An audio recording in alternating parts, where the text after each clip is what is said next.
Okay, we're going to start this transmission in English. Okay, for Xolos Ramírez. Xolos Ramírez is the best Xoloitzcuintle kennel dog in Mexico. Okay, my name is Fernando, and I am going to start speaking to you in English. And it is good for me also for practicing the language, right? So I will present in this video, in this live emission, Alquimia. Okay, Alquimia is this Xoloitzcuintle dog puppy. Okay, she has a special color, okay, in her skin. As you know, Xoloitzcuintles are hairless dogs. Okay, this means that they never grow hair in their whole life. Okay, so they have a genetic condition that makes them be hairless. Okay, this genetic condition is called FOX13. Okay, it's a gene that is called FOX13. Okay, so this is hereditary. What it means? It means that fathers inherit this gene to their sons, okay, to their children. In this case, to their puppies. Okay, so it is a genetic condition that is hereditary. Okay. Also, Xoloitzcuintles dogs can be of different colors. Okay, there are Xoloitzcuintles dogs color black. There are color butterfly. That is this color that you see in Alquimia. That is white and black. Okay, but you can see that puppies are a little gray. Okay, their color is kind of gray, but when they grow up, they become darker. Okay, so they become black totally, a dark color of color black. Okay, and the blackness in their skin is because of their age, as I told you, and also because of the sun. Okay, because they take the sunlight. Okay, these sun baths, and they make the skin become darker. Okay, commonly they become this kind of black, dark black, at 6 months old. Okay, she, for example, is 2 months old. Okay, so she is beginning her breeding program with us. Okay, the breeding program that we have for Alquimia and all the Xoloitzcuintles puppies that we have available at cholosramirez.com/Xolos disponibles, that is translated to English as available dogs. Okay, you can see in our website cholosramirez.com. Okay, all our available Xoloitzcuintles puppies. Okay, because all of them are puppies. So this breeding program starts with the mother and her puppies. Okay, taking milk from their breasts. Okay, feeding them when they are less than 2 months, and until 2 months old, we start here in Xolos Ramírez with the first vaccine. Okay, that it is the puppy vaccine. Okay, then after 2 weeks from the 2 months old, we put the second vaccine. Okay, and then we register them at the Mexican Kennel Club. Okay, so we deliver all the Xoloitzcuintles puppies at 3 months old, after they have socialized perfectly and in harmony with the other dogs that are adult dogs. Okay, so they know and learn how to behave with the bigger dogs. Okay, with the bigger Xoloitzcuintles. This is very good for them, for their social life after they have been adopted by families when we deliver them here in Xolos Ramírez. Okay, because they become calm dogs, assertive dogs. Okay, dogs that know how to behave, how to establish borders between them, between other pets that you may have in your house, and all this ends. This breeding program ends at 3 months old. Okay, so we deliver them at 3 months old, not before that age. And also they can start flying to USA or to other countries at this same age. So we deliver with health certificate, for example, and all these papers that are requested at the duties in their airports. Okay. So other thing is that, as I told you before in this same video, the Xoloitzcuintle dogs have like 3 colors. Okay, they can be presented, the breed, in 3 colors. One color is the black color. Okay, other is the mariposa, like she is, like Alquimia. Okay, and the other color is the red color. Okay, so they can be presented in these 3 different color of the skin. Okay, and ¿Cómo se llama? Dice. We have these 3 variations in our kennel. Okay, so so I will also give you like a little introduction to the breed, because maybe you as a foreigner, you know very well what is the background of this breed. Okay, so this breed has a very important background. They have this historical background, okay, this archaeological background. Also, they have an artistic heritage that can be seen in various museums and palaces among our cities. Okay, for example, archaeological remains have stated that the Xoloitzcuintle's dogs have been here on Earth since 3,000 years ago. Okay, what this means is that they have been here before the conquest of Mexico. They have lived with Aztec culture, Toltec culture, Mayan culture. Okay, and also can be said that they have been with the first American men in the continent. Okay, so this make the Xoloitzcuintle a primitive dog. Okay, primitive is their category, that they are categorized between other breeds, and also it is told that this breed, for example, ¿qué iba a decir? That they have 3,000 years archaeological remains. They have been here. They are primitive. What else? They have natural selection. Okay, between them, when they have these intergenerational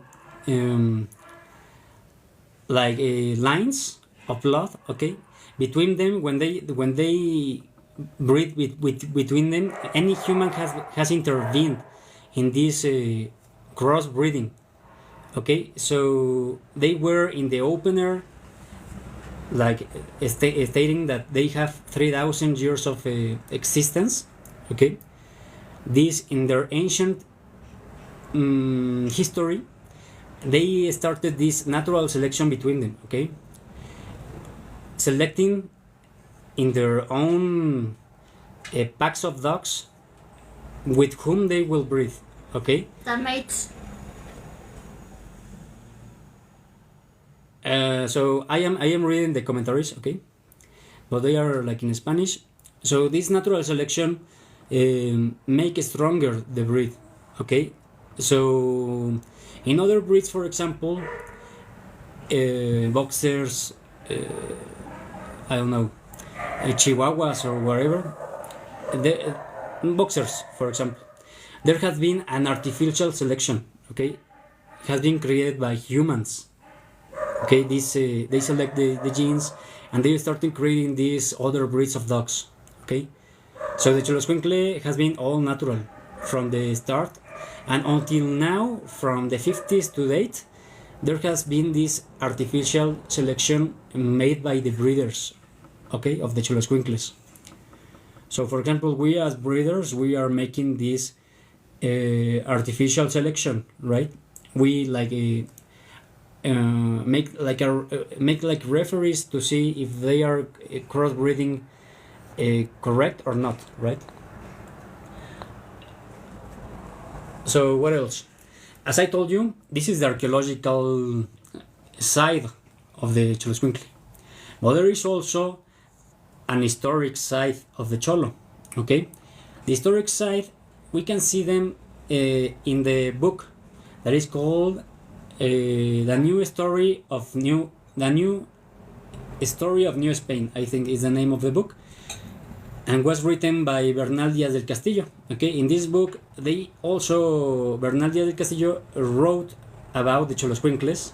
Okay, what he was like seeing in the lands of the Aztecs, and he started describing these Xoloitzcuintle dogs that were completely naked. Okay, and I think that is the first historical book where the Xoloitzcuintle was like make this appearance. Okay, because before that there was also, I think, a pre-Hispanic.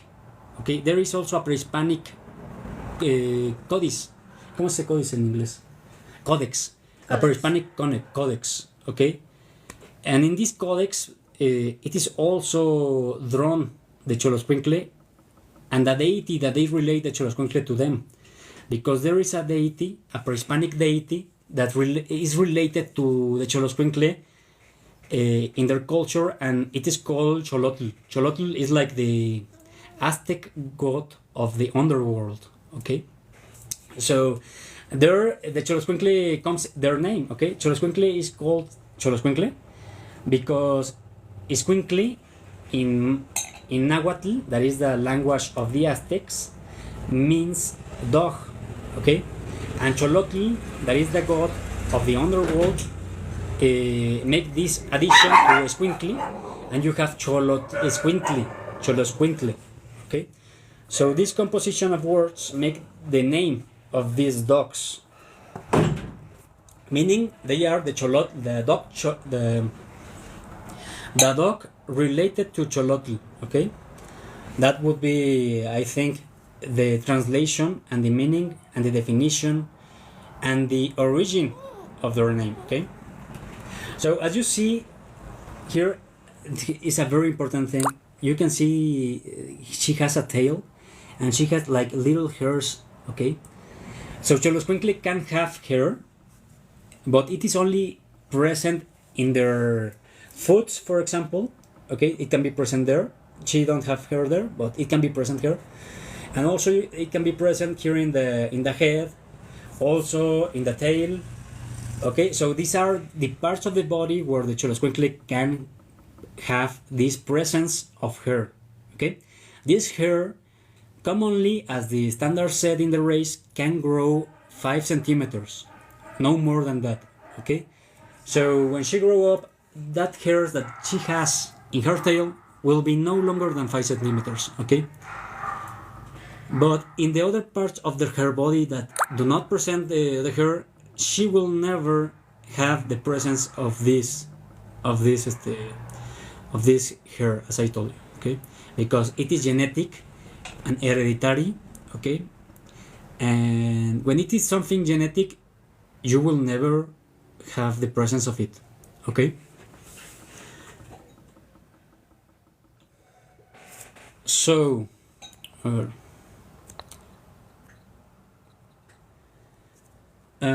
I was telling you the historical part of the Xoloitzcuintle. Okay, the pre-Hispanic codex that talks about the Xoloitzcuintle. Okay, also I was telling you about the book that wrote a conquistador, an Spanish conquistador. Okay, about the Xoloitzcuintle, what he was seeing in Tenochtitlan. Okay, of these hairless dogs, and after that we have the artistic heritage of the Xoloitzcuintle. Okay, so the Xoloitzcuintle dog was drawn in various murals. Okay, in mural painting here in the palaces of Mexico. Okay, We also have very artistic drawings showing the Xoloitzcuintle, like of Frida Kahlo's, and also of Diego Rivera. Okay, so we have these two artists, Mexican artists, that started painting their drawings, their art, with Xoloitzcuintles that they were actually their own pets. Okay, so Frida Kahlo, it is believed that she has a various Xoloitzcuintles, and for example, she has an art painting that is called Mr. Xolotl, and all this is Mr. Xolotl. That was her Xoloitzcuintle was painted in 1 or 2 drawings of her art. Okay, and also there is a drawing, I think, that is called Me and My Xoloitzcuintle or something like that. You can like search in Google Frida Kahlo Xoloitzcuintle plus Xolos Ramírez, and you will find like the articles where we show you which were this artistic work, okay, where she drawn all this painting relating the Xoloitzcuintle with her artistic life. Okay, so it is here I have told you about the archaeological, okay, and the historical. Also in the historical, as I told you, the Xoloitzcuintle was related to their deity, the Xolotl deity, okay, and they use the Xoloitzcuintle in their religious life and also in war, okay, because in religious life, for example, they were like interconnected with the wars that they were having, okay, because they believe that the sacrifices of their enemies, for example, will give them more victories and all this, and the Xoloitzcuintle was a dog that follow these warriors into war, okay, and there since then we can see how the Xoloitzcuintle is so loyal and so a good companion of humans, okay, that they follow these people into war without having to be trained, like they instinctively, their instinct like help them do this all this stuff, okay, without having this training or background. So they follow the warriors, and when they win wars, okay, sometimes the religious class in the Aztecs, like they make these sacrifices, and also one of these sacrifices can be the Xoloitzcuintle, okay, in the time of the Aztecs, and the Xoloitzcuintle was believed by this religious class that they were sacred, so they have this status of sacred dog inside the Aztec culture, okay. So this was an aspect that I haven't told you, okay.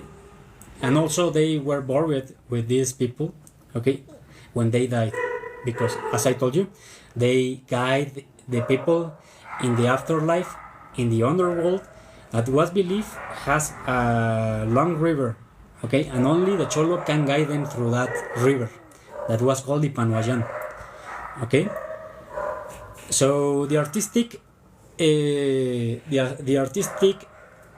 heritage is through Frida Kahlo and through Diego Rivera, okay. This marriage, this duo of artists that make the Xoloitzcuintle commonly known as the Mexican dog, okay, in all the world.